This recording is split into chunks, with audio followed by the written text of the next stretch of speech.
Namo tassa bhagavato arahato samma sambuddhassa. Today we are going to talk about Budology. Now, for some, this word Budology may be a little unfamiliar. This is just to show the difference between theology and Budology. We don't speak of a theology in Buddhism. So we speak about what a Buddha is. Very often we find in books the life of the Buddha. Buddha as an individual, as a man who had birth and then certain things happened in his life. But here we are talking about, not talking about Siddhartha Gautama as Buddha, we are talking about what a Buddha is, what it means to be a Buddha. And here we have to relate this to what we spoke about earlier in the form of evolution. And Buddha is a highly evolved person, a human being who evolves to the level of a Buddha. And in doing so, the human being rises above ordinary human nature. He becomes superhuman and supernormal. Superhuman means he begins to gain certain psychic powers which ordinary people do not possess. Of course, today we find people talking about parapsychology, where they speak about certain psychic powers, like reading others' minds or telepathic communication and things like that. Even recalling past lives. These are not normal things. So they like to call it paranormal. That means they don't want to raise that to a higher level than the normal level. It is just parallel to the normal level. That's why the paranormal. But here I want to point out that these psychic powers, which are called Uttari Manussa Dhamma. Uttari Manussa Dhamma means superhuman. That's the meaning of the word Uttari Manussa, superhuman. And here we have what are called Pancha Abhinya. Pancha Abhinya. Abhinya means super knowledge, and 5 kinds of super knowledge. And these 5 kinds of super knowledge are Iddhi Vida Jnana, Pubbe Nivasanussati Jnana, Dibba Chakku Jnana, Dibba Sota Jnana, and Paratichitta Vijanana Jnana. Now, the meaning of those words, Iddhi Vida Jnana, means certain psychic powers like flying in the air, walking on water, plunging into earth as if you are plunging into water, and producing many bodies, not just one body. so that you can be present at two different places at the same time. Now that sort of power is seen not as supernatural power. Now in some other religions these are seen as supernatural powers. These are not supernatural, these are supernormal and superhuman, but not supernatural. They are seen as natural powers. And this is simply what are called iddivida jnana. It's coming from a knowledge that normal people don't have. For example, normal people don't think in terms of atoms and molecules.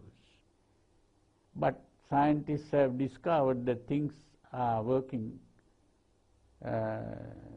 according to atoms and molecules. Now when we speak of a solid, we see a solid, but the scientist says the solid is because the molecules are together, very close together. And that same solid, when it becomes a liquid, it means that the molecules are separating far apart. And when it becomes a gas, the molecules are separating even further away, and this is why it becomes a gas. So this kind of understanding, it appears that the person who has psychic powers possess this. And basing on that understanding, this person can even change the form of its own body and become even invisible. And also turn into energy and even travel at the speed of light, so fast speeds. So like that, they possess certain powers over the body, and this is why they are able to do things like that. And the other thing is the ability to recall past life, parachitta vijanana, Pubbe Nivasanussati Jnana, which is to recall past lives. Not just one life or two lives or even 10 lives, hundreds and hundreds of lives they can recall very clearly, as if you are recalling something that happened yesterday.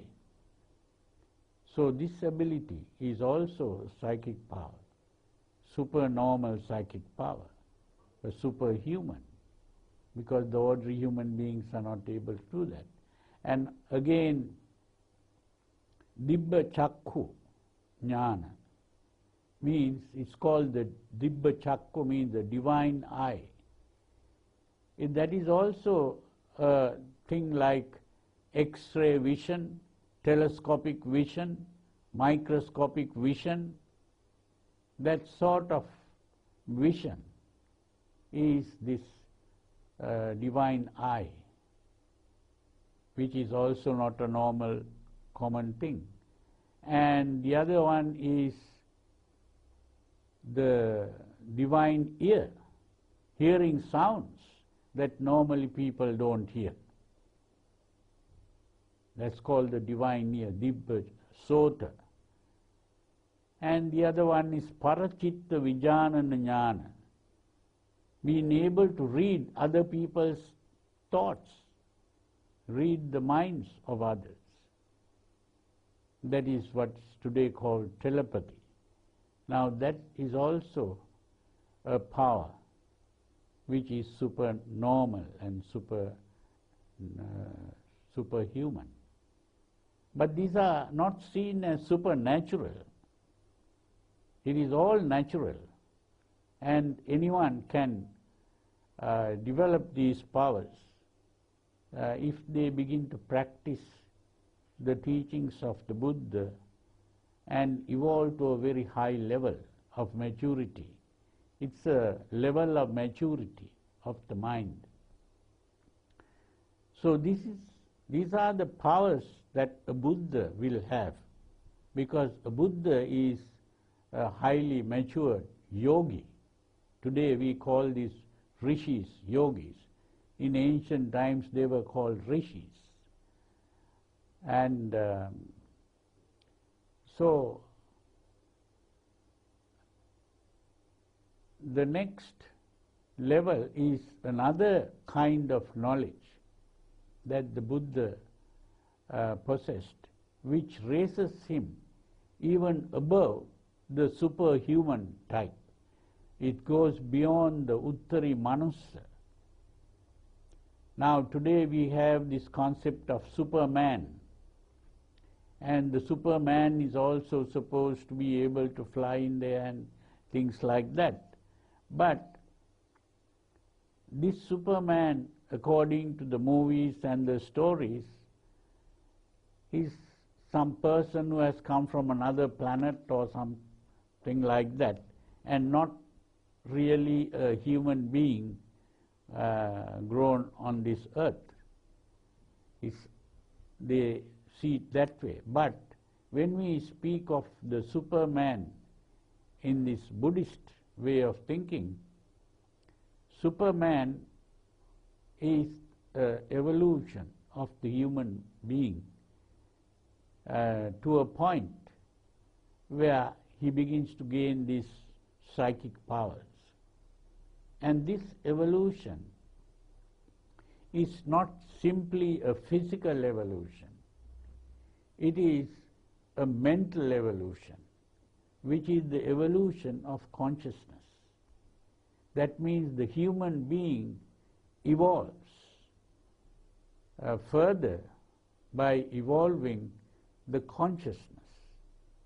And to evolve, for this evolution of consciousness to take place, it cannot happen automatically like biological evolution, where the body begins to evolve.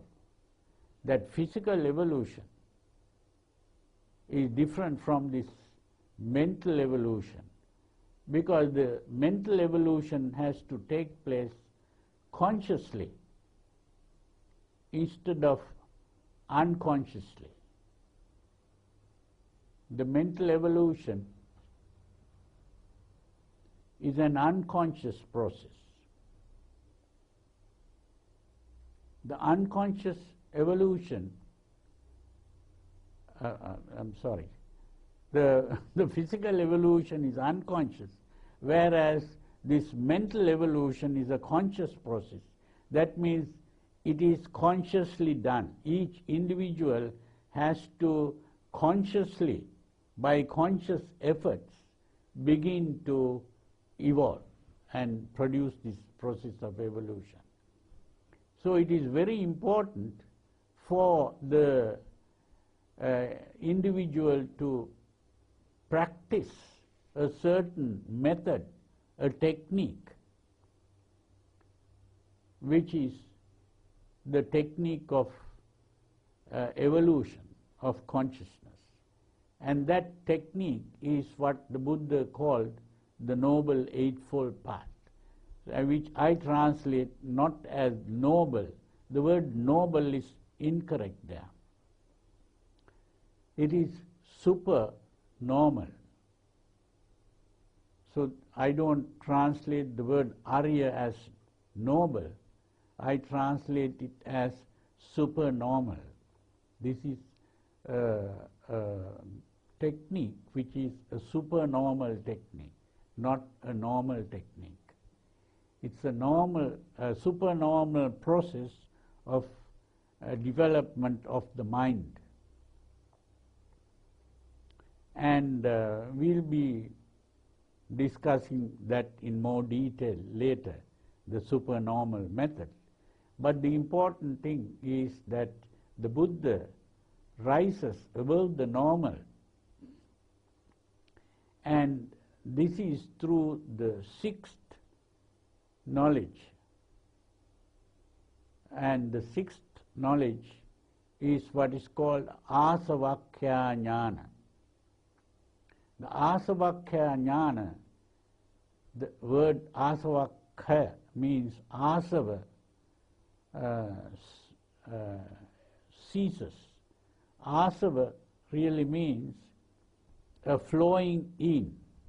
The word asava means an inflow. And I translate this not as normally people translate it as cankers or some word which doesn't carry much meaning. It is an influence, inflow. Flowing in is an influence. What this means is simply it was Sigmund Freud who used a different term for this. He called it instinct. The instinct was used because he thought that these emotional urges that come up is starting from inside the body, and it is always trying to seek an expression outside. This was a mistake made by Freud. Freud himself saw that this instinct starts outside with the stimulation of the senses. The sensory stimulation begins a process which is first a cognitive process, which means when light falls on the eye, the first thing that happens is that you see something.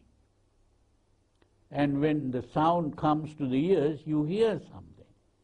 Now the seeing and the hearing is the cognitive process, cognition or recognition of something.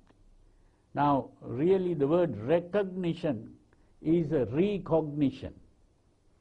What it means is it is by comparing with earlier cognitions that you begin to identify something.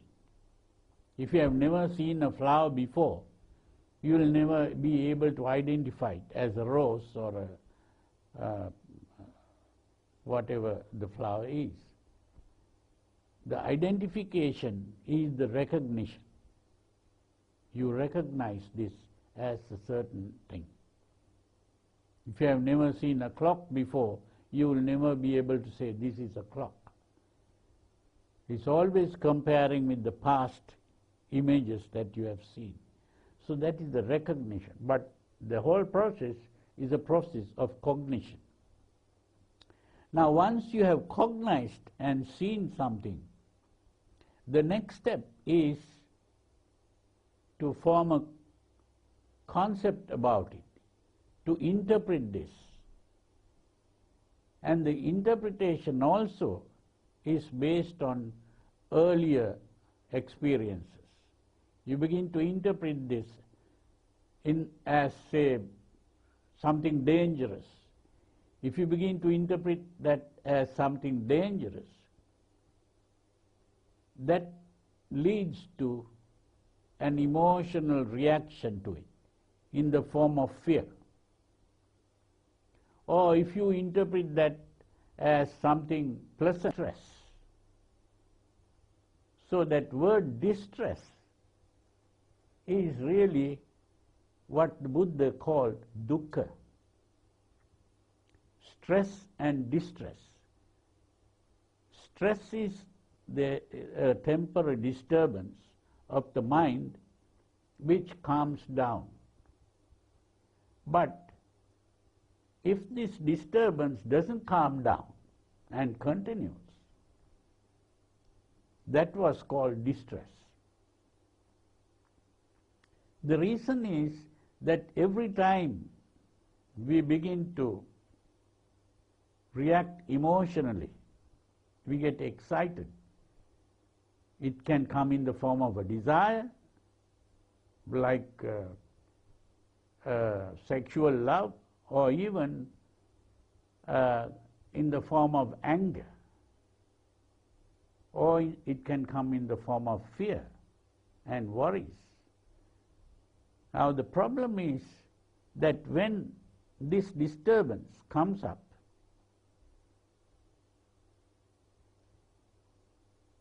we cannot run away all the time from what we fear. We cannot always get rid of what we hate. We cannot always get what we desire. That means the reaction has not been completed. The disturbance is there, but it doesn't calm down.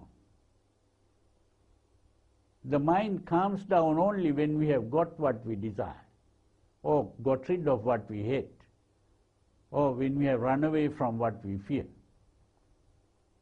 Now, if it is not possible to achieve that, then the disturbance remains. And the muscles in the body become tensed, and the tension is not released.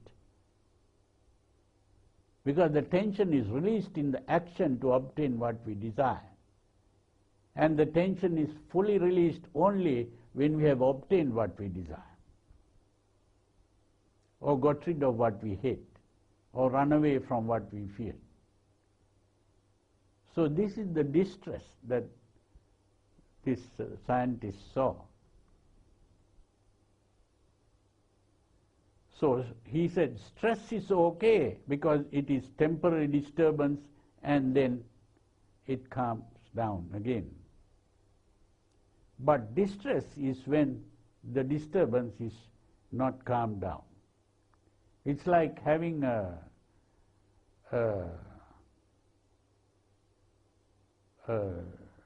in a country what is called the emergency situation. So the disturbance is like an emergency, a temporary thing needed to act. But if the emergency situation continues for years and years, then the whole country becomes sick, like the body becoming sick and invalid. So the whole body becomes sick with this disturbance, if it is. So then it can turn into a nervous breakdown. A person can even go insane or physically sick as a result.